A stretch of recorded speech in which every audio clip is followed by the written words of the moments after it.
Untuk itu sekali lagi saya mohon maaf, apakah saya harus dievaluasi, harus diganti, dan lain sebagainya. Saya menyerahkan sepenuhnya kepada PSSI. Ya kalau boleh dikatakan merasa kecewa sekali gitu. Apalagi kami yang di BTN yang sudah mempersiapkan itu dengan sebaik-baiknya. TC juga sudah cukup panjang. Udah nggak ada harapan guys. Setelah kita juga yang terakhir ditahan imbang oleh Yaman 0-0, itu rasa kalah kita tuh. Ini sudah anti klimaks dari kesemuanya. Melawan Yaman yang kita pikir semua adalah laga hiburan, dan kita terhibur dengan kemenangan melawan Yaman yang pada akhirnya kita juga ditahan imbang 0-0. Tapi terasa kalah. Kacau banget U20 teman-teman. Saya tidak akan menyalahkan pemain, tapi fokus tanggung jawab itu harus tertuju kepada seorang pelatih. PSSI juga menyatakan sikap kecewanya terhadap Coach Indra Safri teman-teman, dan Indra Safri juga memberikan klarifikasi dan permintaan maaf kepada PSSI dan juga masyarakat Indonesia. Kita lihat bagaimana Coach Safri meminta maaf kepada publik pecinta timnas Indonesia dan juga PSSI. Saya mewakili tim, dan saya pribadi sebagai pelatih yang dipercaya minta maaf kepada semua masyarakat Indonesia tidak bisa memenuhi keinginan untuk bisa lolos ke Piala Dunia. Saya menerima tim ini di bulan Desember tahun 2023. Dalam 1 tahun ini ada 3 target yang saya terima. Target pertama itu juara AFF, target kedua harus lolos Piala Asia, dan target ketiga harus lolos Piala Dunia. Dari ketiga target itu saya nggak bisa mengantarkan tim ini untuk lolos ke Piala Dunia. Untuk itu sekali lagi saya mohon maaf. Yang kedua, saya sangat berterima kasih pada PSSI yang mensupport semua roadmap saya dan semua program-program latihan saya. Dan oleh sebab itu saya mohon maaf juga kepada PSSI yang belum bisa memenuhi target untuk bisa lolos ke Piala Dunia. Mengenai hal-hal yang misalnya apakah saya harus dievaluasi, harus diganti, dan lain sebagainya.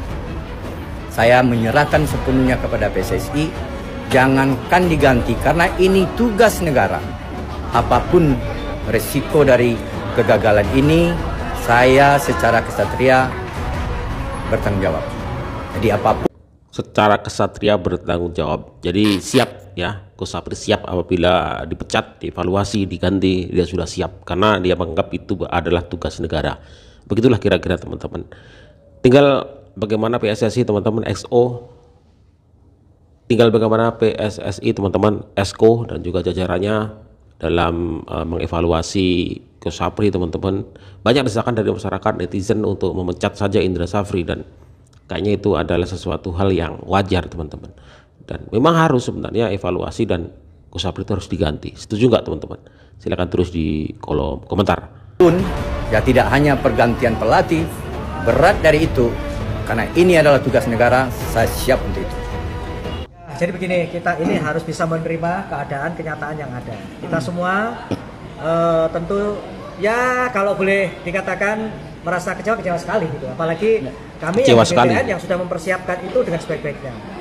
TC juga sudah cukup panjang, tetapi kembali lagi bahwa sepak bola itu juga tidak terlepas dari yang namanya hoki kan. Itu satu. Terus yang kedua, kalau berkaitan dengan soal kesiapan dan persiapan, tentu kami mempersiapkan itu jauh-jauh hari. Ini untuk U20 kami persiapkan itu TC di mana-mana. Kami sudah berupaya, berusaha. Tapi kembali lagi ya ini yang harus kita hadapi. Dan saya sudah berbicara dengan Coach Indra, tetap semangat Coach, tidak ada masalah, apapun alasannya harus kita hadapi, dan kita akan evaluasi apa-apa yang memang kurang dan harus kita perbaiki. Nah, kalau soal itu tentu saya tidak bisa menyampaikan. Kenapa? Karena itu kan harus melalui mekanisme yang ada. Di kami kan membiasakan diri untuk mengevaluasi, itu pasti melalui rapat exco. Tidak bisa kita soal pemecatan maksudnya ya. Satu dua orang tidak. Soal pergantian pelatih. Didasari dari evaluasi, laporan evaluasi, dan tentu ini akan kita bicarakan secara bersama-sama. Kan sama, mulai dari kemarin Sintayong ketika waktu itu U20 kan juga sama, kita evaluasi, duduk bersama. Jadi baik buruk itu tetap kita lakukan evaluasi. Hasil negatif, hasil positif itu tetap kami lakukan evaluasi, dan itu sudah terbiasa, sudah kami lakukan terus berkala.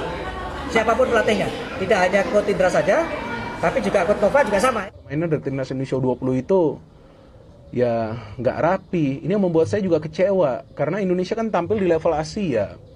Ya kalau memang nggak bisa lolos dari fase grup, paling tidak ya tunjukkanlah cara bermain yang benar. Pertandingan kocak. Timnas Indonesia U20 harus puas bermain imbang 0-0 dengan Yaman ya pada laga terakhir Piala Asia U20 guys. BTW buat teman-teman yang belum follow gue, jangan lupa follow gue dulu karena gue lagi ngejar 200.000 followers sebelum puasa. Let's go! Oke guys, pertandingan yang apa banget ya. Jadi kedua tim ini, Indonesia dan Yaman, sama-sama udah nggak lolos sebenarnya. Dan memang iya, pertandingan itu kayak nggak ada yang mau menang gitu loh. Yang lebih herannya lagi, 3 pertandingan nggak ada perubahan sama sekali. Permainannya sama aja. Doang. Bayangin, timnas Indonesia U20, 3 pertandingan hanya berhasil mencetak 1 gol. Beruntung banget kita punya Fitrah Maulana nih ya, kiper Persib Bandung. Yang di laga ini performanya gacor banget. Kalau bukan Fitrah, kipernya gue nggak tahu lagi. Beberapa kali depan gawang itu pemain Yaman juga mungkin strikernya aja bapuk juga kali ya. Tapi emang Fitrah gacor di laga ini. Dengan ini timnas Indonesia nggak dengan ini sih dari kemarin sebenarnya udah nggak lolos ya dengan target Piala Dunia U20. Ujung-ujungnya kayaknya lanjut TC lagi, nggak tahu kemana nih. Aduh guys, coba kalian komen evaluasi apa yang harus diberikan pada timnas U20. Gua capek kayaknya komennya, mendingan kalian aja yang komen. Yuk kita komen. Let's go. Halo Coach Indra. Waduh, gimana Coach, ini mau nanya sih, kan kemarin tuh ngomong katanya strateginya disimpan buat nanti. Nah ini saya nunggu dari sampai sekarang nih, game ketiga nih, game terakhir kita gak lolos dan mainnya gitu-gitu aja. Apakah strateginya udah dikeluarin atau belum ini teh? Belum? Nah, kenapa belum? Emang buat masih disimpan buat TC nanti. Buat Piala AFF. Waduh, TC 1 tahun itu buat fokus Piala AFF aja. Jenius. Keren. Imbang rasa terbantai. Itu adalah kata-kata yang pas ditujukan untuk timnas U20 asuhan Indra Sapri. Lawan Yaman, mereka betul-betul dipermalukan. Dipermalukan dalam arti Indonesia yang katanya negara kuat sepak bola Asia diajari cara bermain bola sama Yaman. Tadi kalau kalian nonton pertandingannya ya, timnas asuhan Indra Sapri mainnya sama. Kalau nggak mainnya bingung, ya udah long ball ke depan. Sementara Yaman main dengan ball position, nggak takut main bola bawah, main passing-passing pendek, main 1-2. Walaupun mereka tidak cetak gol, tapi permainan mereka itu sangat menarik dilihat. Jadi kalau bisa dibilang ya, tadi supporter Indonesia yang nonton itu menikmati nonton pertandingannya Yaman. Nomor 15 dan nomor 18, badannya kecil tapi bisa meliak-liuk ya melewati pemain Indonesia. Bahkan dikolongin tuh pemain Indonesia. Dan ada momen di babak pertama pemain itu pendek, bisa menang duel udara loh. Jadi kayak anak SMA tanding lawan anak SD. Asli nggak habis pikir aku loh lihat timnas kita. Aku berandai-andai kan, andai kata TC kita yang ke luar negeri itu ya, TC ke Korea, Jepang, ke Prancis, ke Italia. Kalau TC itu ya dikasihkan ke timnas Yaman yang tadi, timnas Yaman bisa juara biar tahu kalian. Oh alah timnasku. Timnas Indonesia U20 asuhan Coach Indra Sapri. Cita-cita ingin lolos Piala Dunia lewat jalur Piala Asia. Jurus pamungkas belum dikeluarkan karena takut dipelajari sama musuh. Masih menunggu turnamen yang sesungguhnya, yaitu AFF, turnamen paling bergengsi sejagat raya ini. Mortal Kombat itu, Mortal Kombat. Target yang dikasih sama PSSI. Bayangin aja 3 kali pertandingan gak sekalipun meraih kemenangan di Piala Asia U20 ini, Bor. Gua kira lawan Yaman bakal menang mudah. Ternyata Indonesia dan Yaman itu 11-12 pinternya, Bor. Malah di menit-menit akhir diobok-obok sama Yaman. Lempar dulu nih gue nih. Gue pengen menitik salah satu pemain dari timnas U20 yang selalu jadi andalan di lini tengah timnas U20, yaitu Tony Firmansyah, Bor. Yang namanya juga sering disebut-sebut sama komentator kalau lagi main. Gue pengen tanya nih, istimewanya apa sih dari pemain ini? Perasaan sering banget disebut-sebut kalau lagi main, terus selalu jadi andalan Coach Indra Sapri. Padahal menurut gue ya kreativitasnya minim banget, skill individu gak kelihatan. Duel sama lawan juga kalah mulu perasaan. Maksud gue, apa yang istimewa dari pemain ini gitu? Kok bisa-bisanya main hampir full 90 menit dan selalu jadi pilihan utama Coach Indra Sapri di Piala Asia ini? Mendingan juga Welber Jatim sih kalau menurut gua.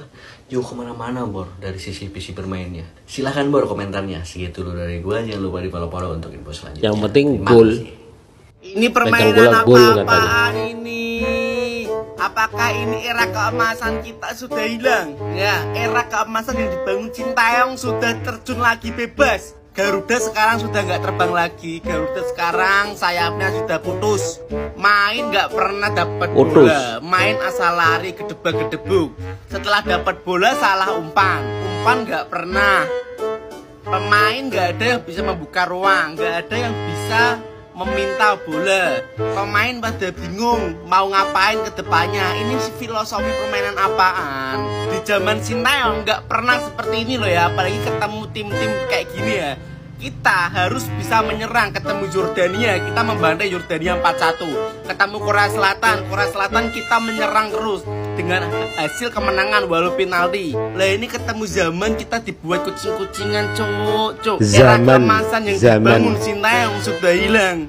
Percuma juara AFF U19, U22 masih game AFF U19 2024. Percuma kalau di kancah Asia dibuat lumbung gol. Ya, dibuat kucing-kucingan. Terus gunanya AFF buat apa? Beda sama Sintayong, di AFF tidak berbicara banyak, tetapi di kancah internasional Piala Asia Sintayong membuktikan tanduknya. Walau Indonesia selalu dirugikan dengan dianggap underdog, tetapi Sintayong selalu mencetak sejarah di setiap pertandingan. Kalau kali ini Indonesia memang benar-benar underdog nih. Gimana menurut kalian? Penting AFF atau Piala Asia seperti ini? Tinggalkan di kolom komentar ya. Berakhirlah sudah permainan dari timnas U20, di mana di pertandingan terakhirnya untuk menghadapi Yaman bermain imbang 0-0. Ada yang nonton? Ada yang kuat nontonnya? Mari kita bahas, Boy. Untuk starting line up-nya Apa sih yang terdapat diketawain beberapa Arul? perubahan nih, Boy. Terutama di posisi penjaga gawang si Fitrah ini yang berkali-kali menyelamatkan gawang kita dari kebobolan. Di mana sisanya pemain kunci ya kayak Kadek Arel, Donitri, El Mangkir, Tony Firmansyah, Welber yang akhirnya kembali ke starting line up. Di mana pertandingan ini sebenarnya udah nggak penting-penting amat gitu. Dan kembalinya Arliansyah si lari-lari sampai lupa ingatan. Di mana secara permainan nggak ada perubahan yang signifikan amat. Terutama antisipasi bola atas. Beruntung banget di babak kedua kita nggak kegolan sama Yaman, Boy. Berkali-kali peluang demi peluang yang Yaman ciptakan. Yang sayangnya penyelesaian akhirnya tuh nggak klinis gitu. Dengan hasil ini, timnas Indonesia itu berada di posisi ketiga di grup dengan total 1 poin. Kebobolan 6 gol dan hanya mencetak 1 gol. Pasti abis ini bakal ada yang ngomong kayak begini, Boy. Yalah, ya udah sih sama aja kan. Pas Sapri nggak lolos kan sama kayak Sintayong dulu nggak lolos. Sama-sama peringkat 3 kan. Sebenarnya gue nggak tahu ya, gue perlu nggak sih nanggepin yang begini-gini? Perlu nggak sih? Gue kira kita bakal pulang dengan kepala tegak. Ternyata kita pulang dengan tangan kosong. Sangat berbeda dengan tahun 2023, di mana kita berhasil meraih 1 kemenangan melawan Suriah. Ternak Sintayong. Serah ludah, yang waras ngalah ya. Menurut kalian apa evaluasi untuk timnas U20 ini? Kalau dari gua, ya untuk jajaran kepelatihan harus diganti semua. Karena dari 3 pertandingan itu nggak ada sama sekali evaluasi di ruang ganti menurut gua ya. Kalau menurut kalian gimana, Boy? Tulis di bawah. Terima kasih, Boy. Jangan lupa di follow untuk update selanjutnya. Pak Gomis. Udah waktu diganti. Dulu saya nggak percaya Pak, pelatih itu ada level-levelnya teman-teman. Semuanya ya tergantung apa ya, olah taktik itu, pengaturan tempat posisi, kemudian hoki. Ternyata memang pelatih itu memang ada semacam level juga ya, level grade A, grade B juga ya. Sebenarnya sudah ada dari dulu, cuma saya itu mandang nggak begitu inilah. Yang penting dia bisa terapin taktik, semuanya tergantung hoki.